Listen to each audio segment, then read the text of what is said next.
is our correspondent Shane Harmers in Jindo, where the ferry capsized. Welcome, Shane. What can you tell us, and what are the weather conditions like in the search area now?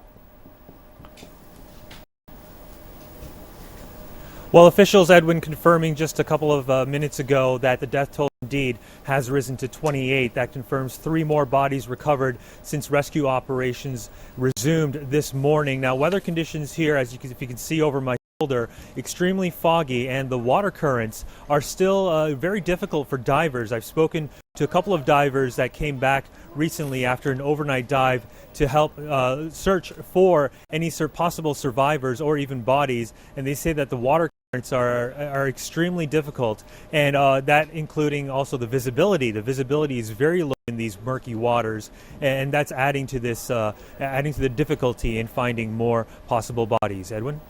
And Shane, you're there, and I guess you've been able to sense the mood among the relatives there. We did see some video earlier of relatives who were literally wailing for their loved ones to return, or to at least be rescued.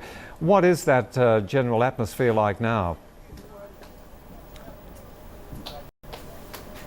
You know, Edwin, hundreds are still gathered here at the port of Jindo awaiting any good news for their loved ones that still haven't been found. And a lot of grief and sorrow has now turned into anger, and frustration at officials for not quickly resuming their search for their loved ones. But obviously that frustration is understood, and that frustration is being taken out in other ways. But if you go to the hospitals, also nearby at a nearby gymnasium, family members have been waiting there now for the 3rd day. It's been over 48 hours now since this ship capsized about 20 kilometers off the coast here of Jindo here in South Korea. But the scene at the hospital, where family members who have closure and they know the fate of their loved ones, a truly different story over there. Just the grief and sorrow is difficult to put in words.